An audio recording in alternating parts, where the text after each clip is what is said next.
7, 6, 5, 4, 3, 2, 1. Howdy, CROC Nation. Dr. Tommy and Ellie here with you with an amazing CROC podcast. Amazing because of me? No. Amazing because of Angel Santana? Maybe. But really amazing because of you guys are the most important thing in our lives. Angel Santana, have faith, let it begin. How are you, my dear friend? CROC Nation, March is upon us, and we are officially on the new season of the CROC podcast as we have embarked on a new month and a new season. Angel, I don't even know how many years we've been doing this. Is this our third year? This right now is actually our fourth season, my friend. Wow. We've been doing this a long time, Angel. That's it. I'm excited to get started. I'm excited for a new season. And what better way than to launch something that I know you just said offline is near and dear to your heart. Oh, absolutely. And I want to just give a quick shout out to our dear Lord and Savior and Creator for letting us have the ability to do these podcasts for our survivors/thrivers. Absolutely. So Angel, a couple of just some, what would you say, some business, or what would you say, some cleanups or some agenda items just for our listeners. I'm very, very excited because for the next couple of weeks, we're going to have some pretty high power guests on the podcast. So maybe it's an advertisement or maybe it's a little bit of an ad, but we're going to have a cancer doula on next week. What is a cancer doula? Well, you're going to have to listen to find out. I am very impressed with this young lady who's tremendous, and I'm really excited to have her on. We'll try to get her on for 2 episodes. And guess who's coming back to dinner? Guess who's coming home for dinner? Oh, man. Dr. Len Barry will be with us, and he is one of the heavy hitters of healthcare policy. And, you know, I'm going to embarrass him a little bit because Len is a retired professor of business and economics who's been, you know, internationally recognized for his work in healthcare. And what he does is he really, we're trying to make life better for our patients on the medical side. Len is trying to make life better for our survivor thrivers by creating more intuitive cancer centers, warmer cancer centers that basically cater to the patient, you know, not to the doctor, health systems that care about people and don't care about money. Len has created a career of over 60 years, I'm sure, of doing nothing but trying to make the process for the not just the cancer survivor thriver, but all patients to make their health care more streamlined, more efficient, better quality, and with better outcomes. So I'm really excited to have Len back. So Angel, we have a couple of weeks of really having to do our homework as we get some really world-class specialists to talk to our survivor thrivers. Absolutely. And it's a long awaited return for Len. He was one of our very first. So to have him return is going to be awesome. I'm looking forward to it. And just a warning, Len, in case you're listening to this personal episode, we may be in year 4, but we're still the same knuckleheads that you met in year 1. So true. So Angel, I was just, I was doing a consult last week and no, maybe a couple of weeks ago. And you know the way I am. I'm always about feedback. And when I see a patient who's on treatment in a hallway, I make sure I take them aside and I say, hey, Angel, how you doing? Are you doing okay with your treatment? You having any trouble? And I even say to them, I say, is everyone here treating you well? Are you getting treated well here? Are you being treated with respect and dignity? That's my line. And I listen and I, and 99.99999 times, I hear everything is perfect. The staff is amazing, blah, blah, blah, blah, blah. And then I was doing a consult, and I take, a lot of pride in our consults because that's kind of the first time I'm meeting a patient, a cancer survivor thriver. And I think it's important to really go out of your way to make that experience really a positive experience for them. And it just kind of came out of my mouth. I'm not exactly sure, why. It just sort of happened, but it felt right. and I started doing it, and it was very simple. I just said, hey, you know, how was your consult? Were you satisfied with your consult? And they kind of were taken back a little bit and said, you mean today's consult? I go, yeah, the consult that we just did. And they looked back at me and they kind of looked at me with wide eyes and said, thank you for asking that. No one's ever asked me that before. And they said, you know what? I really did enjoy this consult. I learned a ton. Thank you for asking me. And I thought, what a great way to have a podcast about having our caregivers actually try to assess if their initial visitation, their consultation visitation, was successful for the patient. And I thought, well, let's do a podcast on it. So even though this podcast has a little bit of everything in some of our old podcasts put together, I thought it was a little bit, it was original, and I thought that would be a good topic. Angel, your thoughts? I mean, I think it's interesting that what you're discussing is something that I'm actually going through on my end, and why I'm getting directors and administrators down to where I work, because I feel like everybody needs to communicate. And when you get this type of feedback, like you just said, it really hones in on what bedside manner and good patient care is all about. Yeah, and I want to just take a step back, because I did do some research on the subject, and there is no research on this subject. Of course, something that I hit on is completely never been looked at. But what I did find is when people talk about patients having a satisfying experience with their physicians or whatever, I was really, and again, I was so saddened, and maybe saddened is the wrong word. I was actually angered, because all the articles have to do with how, like, they would have all of these social media, all this social media baloney, malarkey, right?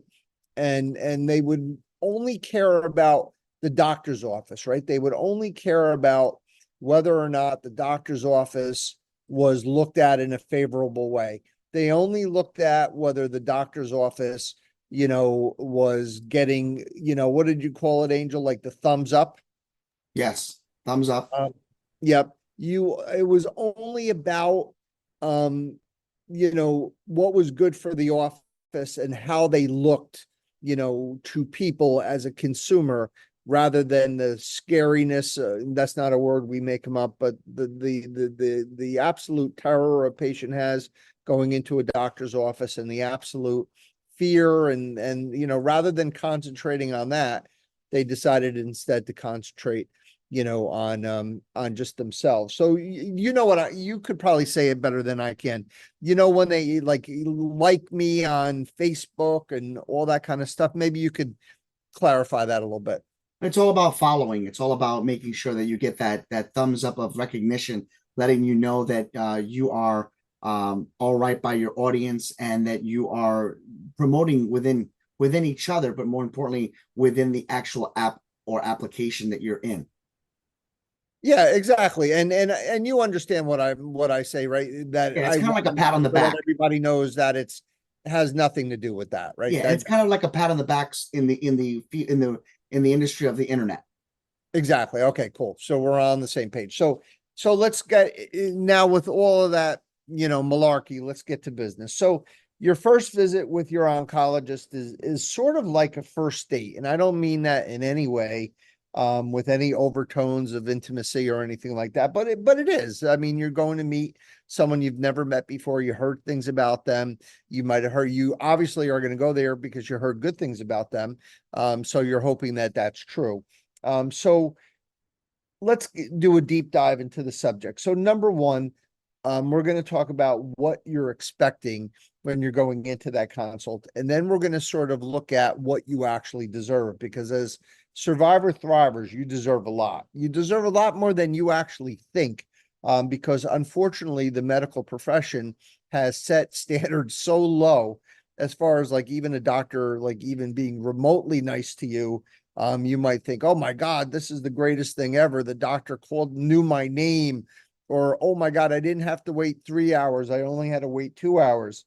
So this podcast is going to blow all that out of the water. We're going to change the bar. We're going to raise the bar for when you go in to see a doctor.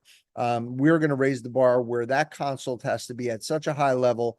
Otherwise, I do not want you to be satisfied with that consult, whether it's me or any of my colleagues. I want to make sure you guys are getting what you deserve. So the good news, Angel, is that the environment is changing. I mean, that whole this is all about the doctor, and you're lucky to get an appointment, and you're going to come in when we tell you to come in, and we don't really care whether you come in or not. I think that's changing. And as someone who's a father of two young kids and also a patient as well, do you notice that too, that there is sort of more of a push toward patient centricity? Absolutely. So I'm going to go through the 10. Remember, we have the 10 commandments. We're going to talk about the 10 commandments of what you deserve in a consultation. So at the end of the consultation, when your doctor asks you, hey, were you satisfied with today's consultation? You can honestly look them in the eye and say, yeah, I really did. I learned a lot, doc. So let's go to number 1, Angel. You need to have, you could be the most compassionate, kind, wonderful doctors in the entire world, and you could have a terrible staff around you and a terrible office. So we're going to start number 1 out with your office, specifically the front desk. From the minute a person, answers the phone that you call, what your experience is. And I can use an example of when I was young. So one of the people that influenced me to be a doctor was my grandfather's doctor. His name was Dr. Adio. Dr. Adio was a young doctor. He was very smart. He was very warm. He was very, like, when you walked into the office and talked to Dr. Adio, you just felt so much faith in him, and so much, you just felt great about things. And the problem with Dr. Adio, Angel, was his front desk was terrible. Like, you couldn't get through to him. He had a couple of blockers. You know what I mean by a blocker? Someone who was absolutely trying to protect him from his patients or keep him distanced from his patients. He had a terrible head nurse. I used to call her Nurse Ratchet. And it was so sad because he was so great and he was such a great practitioner, but like just getting in to see him was like a big deal. So there's a lot of power in your front desk. There's a lot of power in what are the things that these people are saying, because whatever comes out of their mouth is a reflection on you. So if you call a doctor's office and they start telling you how busy they are, or that they're already double booked, or what a inconvenience it is for them to try to get you in before a holiday or a vacation, these are all red flags. Number 2, does the office respect your time and your life? Cancer, as we know, as our survivor thrivers know, is going to blow your life up enough. You don't need to have your cancer doctor add to that by making you try to fit in, to whatever's convenient for them. So convenience the survivor, even at the inconvenience of the office. If you feel that you're being convenienced, then you just check box number 2 as a nice check box. Also, the ease of your appointment. So when you walk in the door, do you feel welcome? And I made up another word, Angel, welcomeness. Do you feel welcomeness when you walk into an office? Do you feel when you walk in, there's someone there, because you don't know what's going on. You're walking into a strange office. What do you know? Are you in the right office? You don't even know if you're in the right office or not. Is there someone there to say, hi, how are you? You're welcome. You must be Mr. Santana. We were expecting you. Did you have any trouble getting here? Did you get lost? Did you have trouble parking? Did you get a close spot? It's so nice to see you. I was looking forward to meeting you. Do you feel that sense of welcomeness? And if you do, let's check the box. Number 4, respect for the environment. I can't tell you how many times in my career of 40 years, whether I was a 3rd-year clerk or a medical student doing a rotation how many offices I went into that were filthy dirty. Doctors, as we know, are not the most money spending sort, and sometimes they cut corners where they shouldn't. Angel, would you agree walking into a doctor's office, that place should be spick and span? Absolutely. You want to be able to drop something and be able to actually still be okay with eating it. Exactly. You want to eat off of the floor. And I can't say that a lot of these offices are that way. Also, now, here this is coming from a guy who wears sports jerseys, but you want to make sure the office has some sense of tastefulness. Now, taste and having a daughter who's an interior designer, and probably having little taste myself. I do know the difference between good taste and bad taste. So I want to make sure that when you walk in there, or you want to make sure when you walk in there, you feel that you're at least in a warm environment, an environment that is conducive to making you feel that, hey, someone actually thought about, putting a piano here, or somebody actually thought about, the design of these chairs or the colors of the walls. You don't want to walk into a place that, the doctor and his brother-in-law came in on a Saturday and painted everything white, and then just went down to, Sam's Club and picked up some folding chairs. You don't want that kind of office. And you want to make sure that, that medical office, someone took pride, in making that office what it is for you guys. It's not for the doctors, it's not for the nurses, it's not for the front desk.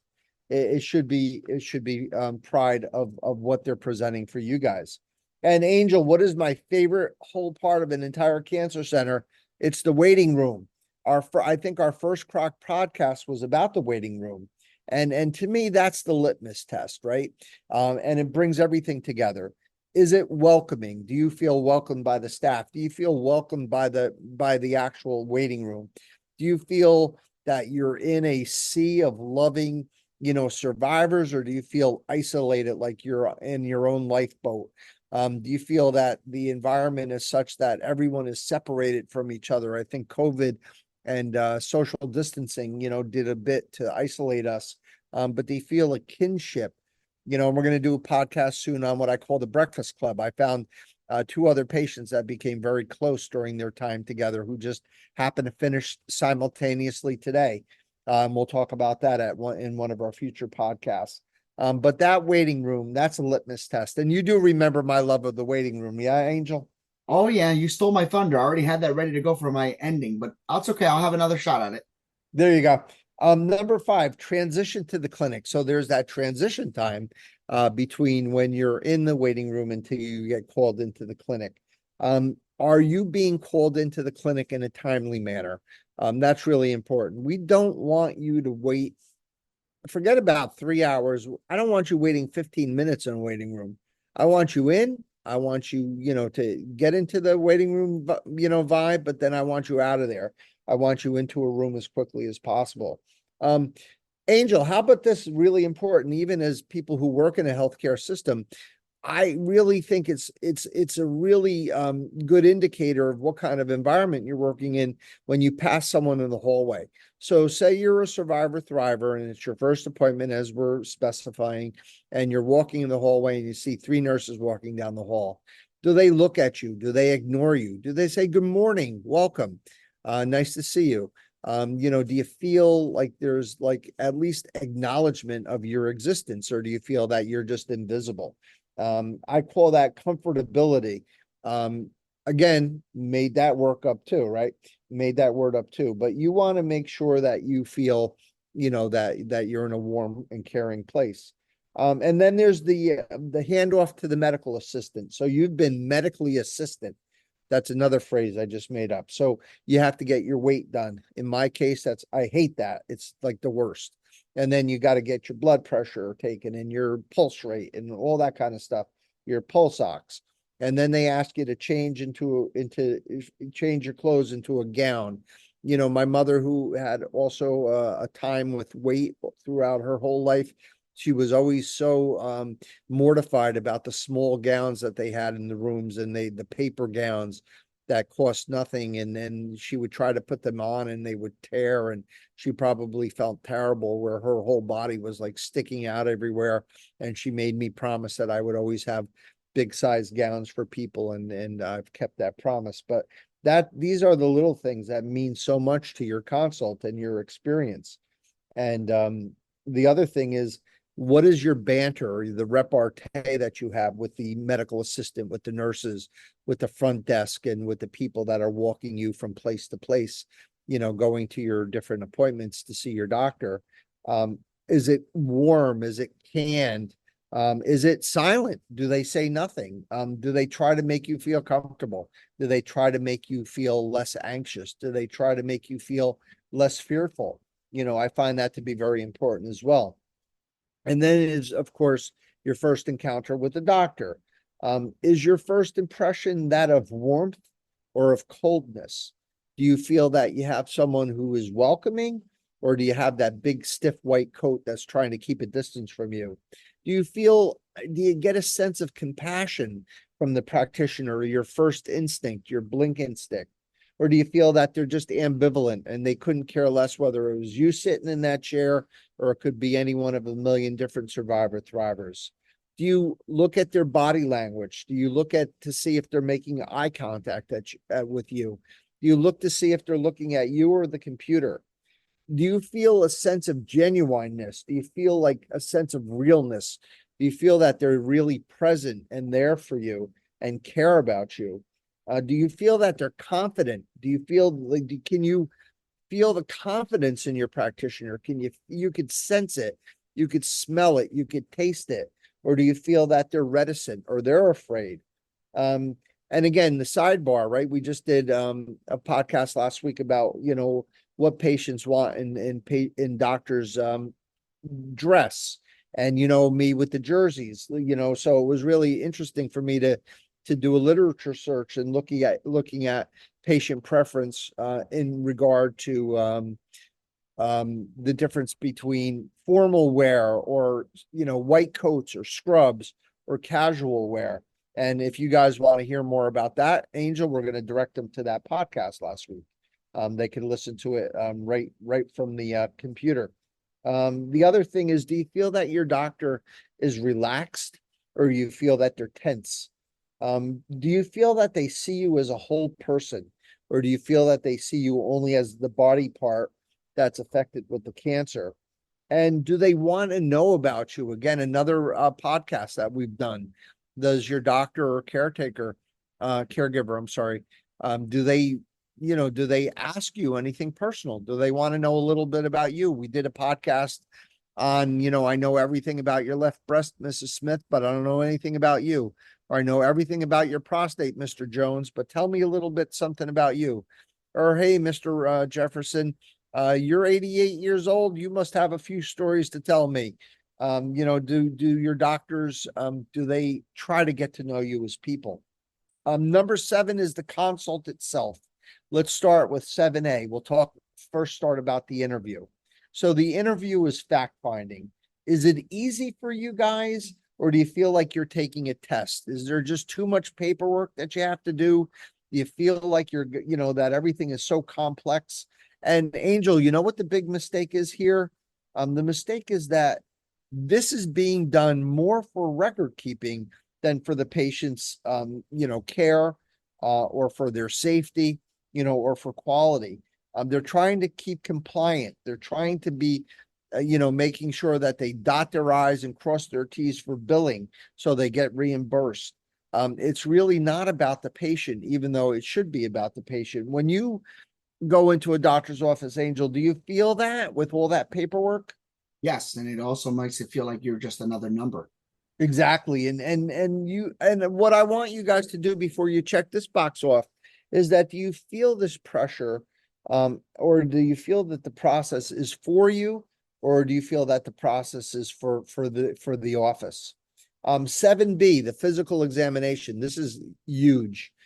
So the physical examination, especially the first time you're meeting a practitioner, this is a very intimate situation where someone you've never met before, someone you know nothing about, someone you don't know other than they have a medical degree, they're going to ask you to disrobe, and they're going to see parts of you that you're probably your spouse hasn't even seen in like 30 years, right? So there's a process, and it's a very strict process, and they teach us this, from the minute we walk into medical school to the day we hang up, our stethoscope.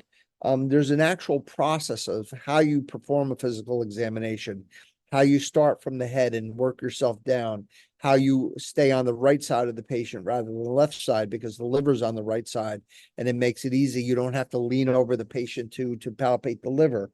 You have to make sure that a patient is gowned, and also there's drapes. So if you're examining a breast, you just take, and I have everyone open to the back.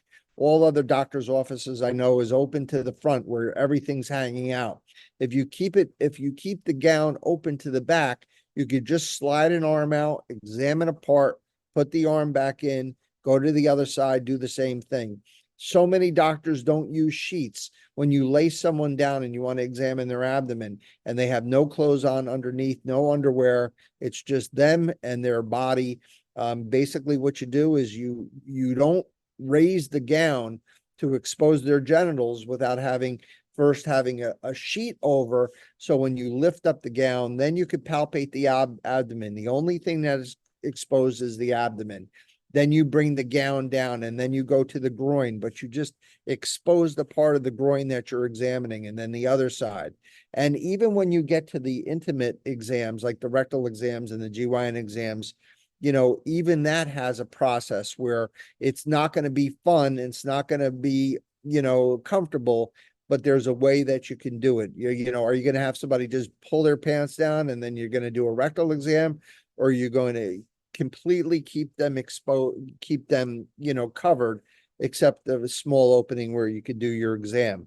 Do they really care about like how they do their exam? Are they using, cold jelly, or do they have a warmer where the jelly is warmed? Do they use like absolutely the most like standard speculum, or do they have different size speculums where if your anatomy is small, there's a small speculum. If your anatomy isn't, then there's a bigger speculum. Does the doctor bother to anesthetize your nose if they're going to do a head neck exam?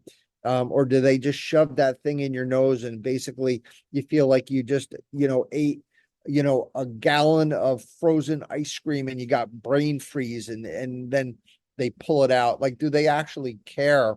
Or are they trying to do it as gently as possible?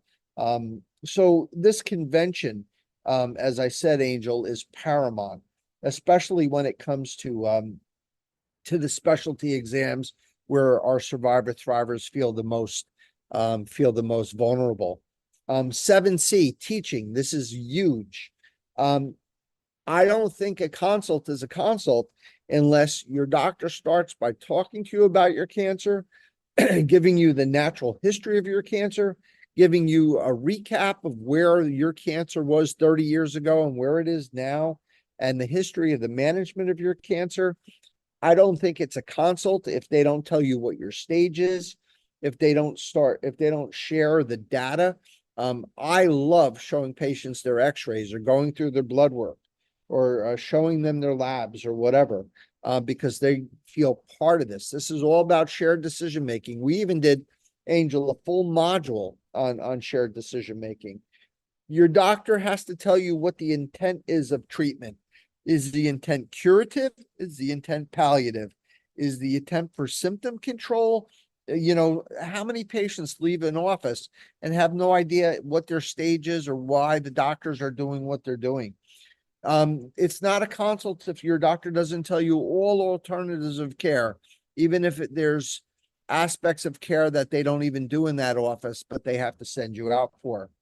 Then you have to talk about the logistics. You have to talk about what your policy is about renewing medications and your hours of treatment, and go through a day in a life. We do a thing called the day in a life where the nursing staff basically goes through the entire day of what their day would be like with radiation therapy. What time they come in, if they have any special preparations, if they have to do a bowel prep or whatever. And then there's the whole process of doing a side effect profile. And the side effect profile is very crucial because everyone has to do what's called an informed consent. You can't sign so many, I can't tell you what percentage of practitioners have patients sign a consent without even telling them what the side effects are. So the whole point of an informed consent is for you to go through the acute side effects, the side effects that happen during the treatment, and the long-term side effects, or the chances of long-term side effects of things that could happen weeks or months or years after the treatment is over. And then and only then should a consent be signed. Um, feel Be very supportive of patients if they want to take notes, or if they want to have a family member call in. And I have had many patients, and I know a lot of my colleagues don't like this, do videography actually with their phone, videotape the consultation. And I'm sure lawyers don't like that either, but if you're really confident with what you're doing, then you should be able to do that. You have to go through if there's any testing that still needs to be done, any extra x-rays. Mr. Smith, thank you. Here's your PET scan, but this PET scan is from October. Here's what was happening in October. I can't really treat you effectively until I have a more recent picture of what's going on. So I'd like to order another PET scan, or I'd like to get an MRI because there's clarity in this region here that I would like to get more clarity on. And make sure you explain to them exactly what it is. And then, Angel, there's the special teaching. So with our prostate patients, I mentioned they have to do what's called the full bladder empty rectum protocol. The nurses go through the whole process. If you're going to get chemotherapy, you need to have a very long, detailed discussion with the educator about what chemotherapy is, what the chemotherapy is that you're going to be getting, how that chemotherapy is going to be given to you, all the side effects and all the issues and all the things to be careful of, and all of the precautions to make it safe to go through these toxic treatments. Some of our patients become radioactive with radioactive materials. They have to go to nuclear medicine and be taught so they don't contaminate and put at risk, their young children or their family members or their coworkers or whatever. And I want you guys to always, before you check this box out, I want you to feel that your doctor isn't trying to sell you something during this consultation. They're not trying to bias you to choose their treatment over another treatment, or to choose their office over another office. If you feel someone's trying to sell you something, then you're in the wrong place. Don't check that box off. Only check that box off if you feel that you have a legitimately caring practitioner who only wants to educate you. And that's the purpose of the consultation. It isn't to sell you. It isn't to try to tie you up and buy, a timeshare. It's about your health. It's about your survivorship. Number 8, questions. You have to make sure that you take your time and you answer all of the questions. You have to set up callbacks, because you shouldn't push a patient to make a decision right there in front of you after you just spent an hour and a half going through this consultation. You need to offer every patient a second opinion. Even if, in the old days, doctors would get so standoffish and would feel so insulted. They would feel so demeaned if someone asked for a second opinion. Don't feel that way. Actually, offer it, suggest it. If they feel it's necessary, then that's what they're going to do. And it makes them feel so much better. They feel like they have your blessing, to do their due diligence, and their due diligence is part of the consultation process. Involve the family. Make sure that if there's anybody in their family who has an expertise, there might be nurses, there might be doctors in the family, avail yourself to talk to them. And believe me, as a radiation oncologist, I had to deal with family member issues about things that were not to my expertise. I'm just like any other, schlub. I know about radiation oncology and about oncology, but I don't know anything about, heart disease or diabetes or whatever. And, I know enough. I know enough to be a doctor, but I don't know enough to be a specialist. Also, I would encourage every patient to have their case presented to a tumor board. So whatever your site of involvement is, your doctor should tell you that they're going to present this in front of a group of doctors in a prospective manner. And in English, that means to present your case before you've been treated, to get other opinions, to make sure you're not missing anything or there's not a better way that you can be treated. And the other thing, Angel, we did a podcast on this, how you can contact your medical team. Now, I encourage all practitioners to give their cell phones. I know a lot of people will not do that, and I respect that. I'm not telling you that I will put you down if you don't use your cell phone. But to me, that's the most accessible way to be reached. But if you have a way where people don't go into, they're talking to an operator from another country, or they don't get connected, or they get disconnected, or they get put on hold forever and ever and ever, I want an Angel Santana on the other end of that line. I do not want to have somebody from wherever. I do not want to have a computer. I don't want to have any of that kind of sort of automated system. I want a person to direct me to my doctor. Number 9, ancillary access. At your consultation, have you been referred for further testing? Have you been sent for specific testing? Do you need any special teaching? Do you need to see the registered dietitian? All of our head and neck patients see dietary, speech and swallowing, dental. How about our patients with erectile dysfunction? How about women in menopause? Do they get special treatment? Do they get special teaching to help with these things? Have you been referred to a support group? Have you been offered a guardian angel, another patient who's been through what you've been through, so you can discuss what's going to happen with someone who actually has just been through it? And last but not least, my friend, your blink. How did you like your consultation? Did all of these boxes get checked off?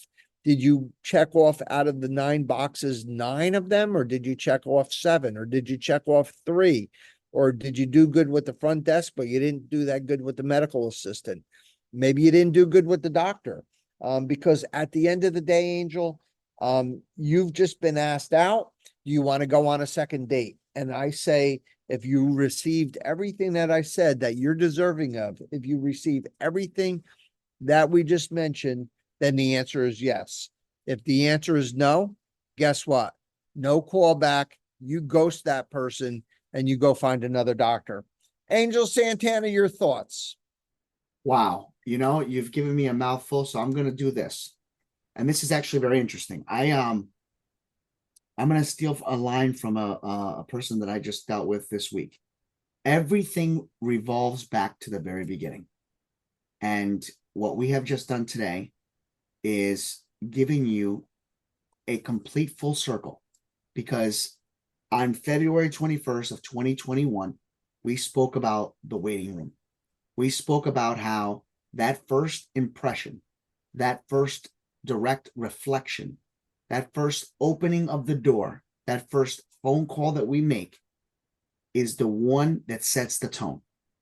We continue to explain to each and every one of you that the main reason someone feels better is because they feel welcomed, they feel they've been seen, they feel that they've been heard, they feel they've been valued, they feel they've been loved, and they have been supported. Remember that as you go into your waiting room and utilize these 10 commandments that will make you a better patient, knowledgeable, and of course, heard. Angel Santana, wise words as always. Thank you for that beautiful little dialogue there. Angel, we're gonna end today's podcast in a way that we always do. We're going to give a little bit of a pep talk. So my pep talk is as follows. So you've been diagnosed with cancer and you've made an appointment with an oncologist that has a really good reputation. When you go into that consultation, I don't want you to think that you're not deserving of anything less than what we just spent the last 30 minutes on. I do not want you to think that you're the lucky one that got an appointment to see this amazing specialist. I do not want you to think that even if you have to wait 30 minutes or 40 minutes or an hour, that that's an okay thing. I don't want you to think that if you get sassed by the front desk or you have a hard time making an appointment, that that's a good thing. I don't want you to go into a dirty office and think that's okay. I don't want you to go in and be ignored by the people walking by you in the hallways. I don't want you to go into a room and be thrown into a gown that's too small for you, or it's all full of paper and it just rips. I don't want you to go in a room where you're disrobed with impunity, with residents and interns and medical students looking at your naked body while you're afraid and you're vulnerable. I don't want you to accept any doctor who doesn't look at you in the eyes. I don't want you to accept the doctor who only looks at their computer. I don't want you to accept anything less than perfect teaching where you leave there knowing everything you need to know about your cancer, knowing everything you need to know about the intention of your treatments, to know everything you need to know about alternatives of care, to be offered a second opinion, to know every side effect and feel secure in signing a consent, to feel confident in the confidence of your doctors, to feel faith in the healing power of your doctors and your medical team. I don't want you to ever not have an access to a resource that you need, whether it be a support group, whether it be a guardian angel, whether it be a registered dietitian or a dentist or a speech and swallow expert. I don't ever want you to feel that you're not deserving of everything that we talked about today, because guess what? You are. And you are to us, to the CROC organization, the most important thing in the entire universe. So as far as I'm concerned, not only are you deserving of all those things, you need to demand all those things. So in closing, we will close out with a prayer and a blessing. And it's the same one we use every week. And it starts like this. Here at CROC, on behalf of Angel Santana, Rod Freeman, the entire board of directors, we adore you, we respect you, and we want you to have a great survivorship. We wish you all the blessings in the world, but specifically, we wish you a long, healthy, happy, and cancer-free life. God bless you. God be with you. Peace.